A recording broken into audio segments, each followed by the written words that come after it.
बाकी देश विदेश के प्रश्नों को छोड़ के मैं आता हूँ आपके इलाहाबाद हाई कोर्ट के एक स्वनाम धन्य जज साहब, जो बाद में सुप्रीम कोर्ट में भी जज बने और बाद में जाके भारत के विरोध में उन्होंने ब्रिटेन में जाके एविडेंस भी दी, जिसको लेके ब्रिटिश जजेस ने कहा कि ये कैसे भारत के जजेस हैं जो इस तरह की एविडेंस देते हैं। साहब बड़े दिल फेंक महाशय हैं जो ये लिख रहे हैं, मैं नाम नहीं ले रहा हूँ, आप भी चाहें तो ना लें। हालांकि मैं बता देता हूँ कि साहब डायनेस्ट हैं, उनके दादाजी होम मिनिस्टर थे, मध्य प्रदेश के चीफ मिनिस्टर थे, उनके पिताजी हाई कोर्ट के जज थे, फिर वो स्वयं जो है वो मद्रास हाई कोर्ट के चीफ जस्टिस भी रहे और उसके बाद फिर वो बन गए सुप्रीम कोर्ट के चीफ जस्टिस, जहाँ अजीब अजीब तरह से हरकतें करते थे। फिर बाद में एक बार वो जो बैठा करते थे रंजन गोगोई जी के साथ में, जस्टिस गोगोई के साथ में, तो उनको धमकाया करते थे। बाद में जब वो रिटायर हो गए तो जस्टिस गोगोई ने उनको अपने कोर्ट रूम में खड़ा कर दिया।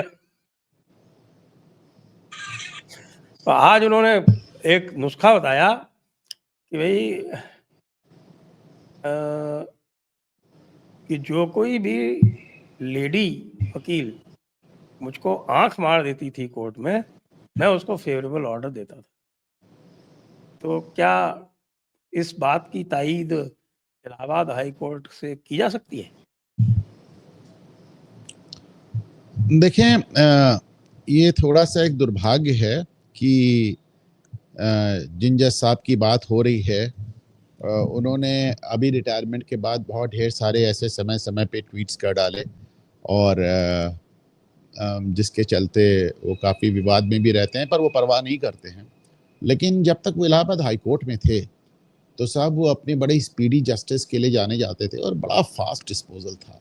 इतना मतलब मैं आपको बताऊं कि इलाहाबाद हाई कोर्ट में लोग अपना केस लिस्ट नहीं करा पाते, लिस्ट हो जाता है तो टेकअप नहीं हो पाता है, पर साहब वो पूरा फ्रेश भी निपटा देते थे, लिस्ट भी निपटा लेते थे और ये सब लंच के पहले कर डालते थे और कभी उनके ऊपर बेईमानी का कोई आरोप नहीं मतलब लगा। दिमाग नहीं लगाते थे तभी तो निपटा लेते हो। नहीं ऐसा नहीं, he was sharp, he was really sharp, काफ़ी शार्प थे और अच्छे जज थे। और उनको बल्कि एक आध बार मैं आपको बताऊं कि किसी कारण से उनको चीफ जस्टिस ने सेकेंड अपील में बैठा दिया, तो बीच में किसी ब्यूरोक्रेट के उन्होंने बड़ी बेइज्जती कर डाली थी और फिर वो मामला धीरे धीरे पीएमओ तक पहुंच गया और फिर पीएमओ से वो चीफ जस्टिस ऑफ इंडिया पे गया, वहां से होते हुए आया, फिर इलाहाबाद हाई कोर्ट के चीफ जस्टिस ने उनको सेकेंड अपील में बैठा दिया।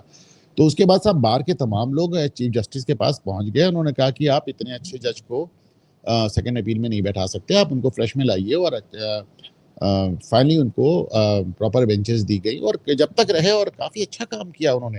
हाँ, लेकिन इसमें भी दो राय नहीं है कि जब से वो रिटायर हुए तब से इस तरह की बातें करने लगे हैं और इस तरह के उन्होंने एक दो नहीं सैकड़ों ट्वीट और सैकड़ों वार्तालाप कर डाले हैं, जिसकी वजह से मैं देखता हूँ कि उनके जो ब्रदर जजेस हैं वो बड़े एम्बैरस फील करते हैं और उनके जो जूनियर जजेस हैं, people who are still in judiciary, जो अभी भी जज है, जो अभी बैठे हुए हैं, तो वो सब जो बड़े एम्बैरस फील करते हैं कि भाई ये क्या कर रहे हैं।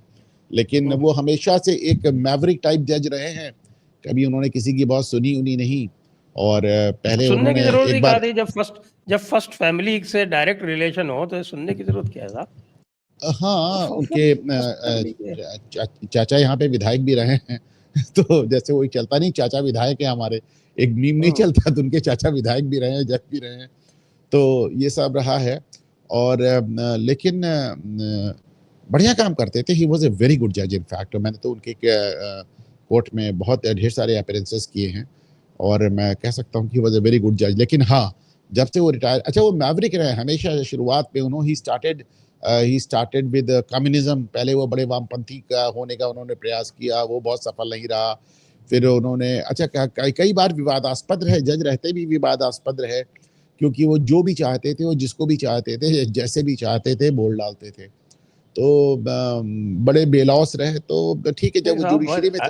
देखिए साहब, जब मेरी बात फर्स्ट सुने, फैमिली का हाथ हो, allow me to complete first family का हाथ हो तो कुछ भी कर सकते हैं ना। नहीं, मेरी बात सुने ना, फर्स्ट फैमिली वगैरह तो ठीक है, लेकिन he was one of those जजेस जिनके ऊपर बेईमानी का, जिनके ऊपर पक्षपात का आरोप नहीं लगा और जो बहुत ही शार्प जजेस में माने जाते थे, जिनकी कानून की समझ बड़ी अच्छी थी। अब वो अलग है कि साहब कुछ अपना उनका एक मैवरिक अंदाज उस समय भी था, उस समय भी उनका एक मैवरिक अंदाज था। मुझे यहाँ पे याद है, यहाँ पर एक संस्कृत पर एक गोष्ठी हुई थी, उसमें वो बुलाए गए थे, उसमें उन्होंने जाके संस्कृत को ही ऊटपटांग कह दिया था और उसके बाद वहाँ इनका इतना विरोध हो गया कि उनको गोष्ठी छोड़ के निकलना पड़ा वहाँ से। तो इस तरह की हरकतें वो पहले भी करते रहे हैं और कोर्ट के अंदर भी बोलते रहे, कोर्ट के बाहर भी बोलते रहे। लेकिन एज अ जज ही वॉज गुड। मैं इसको बहुत, बल्कि आप इसको बात को जुडिशरी में किसी से भी पूछ लें, एक जज के तौर पे शार्प थे, फास्ट थे और अच्छा काम किया। चलिए साहब, नाम के पीछे काटजू लगा है, कश्मीरी हैं, रिश्तेदार हैं नेहरू फैमिली के, फिर तो 100 खून माफ है साहब, ये तो जमाना ही अलग है। चलिए आप भी कह लीजिए। नहीं, ये बात सच है, ये बात है, कश्मीरी पंडित हैं और इसमें भी दो राय नहीं है कि इनका अपना भले ना रहा पर इनके परिवार का गांधी परिवार से भी टच रहा है और इसके चलते जो आप चाहे 7 खून माफ कह लें या कुछ भी कह लें, मैंने 100 हकीकत ये खून कि बोला शायद साहब, 7 नहीं बोला। अच्छा 100 खून, और बाकी तो ये है कि ये भी सही है कि अगर शायद उस परिवार से नहीं आते तो जज बनना भी मुश्किल होता। लेकिन एज अ जज जो उन्होंने अच्छा किया, देखिए थोड़ा सा ये एक है, सीधे ब्लैक एंड व्हाइट में किसी के भी कैरेक्टर को नहीं देख सकते हैं। एज अ मतलब आज की तारीख में जिस तरह की बातें वो करते हैं, जिस तरह की बातें महिलाओं को लेकर करते हैं, जिस तरह के कमेंट्स और ट्वीट वो करते रहते हैं, जिस तरह वो महिलाओं से ओपनली फ्लर्ट करने के प्रयास करते हैं, मैंने कहा ना कि वो अपने आप में थोड़ा परेशान करने वाला। और तो और वो जो इस समय सिटिंग जजेस हैं, ये उनको बहुत एम्बैरेस करता है कि यार इनका हम क्या करें बताइए, चीफ जस्टिस रहे हैं और इस तरह की बातें करते हैं। तो वो सब बड़े परेशान हो जाते हैं, इनमें बहुत ज़्यादा फ्रस्ट्रेट हो जाते हैं। लेकिन अब क्या करा जाए, जो है सो है।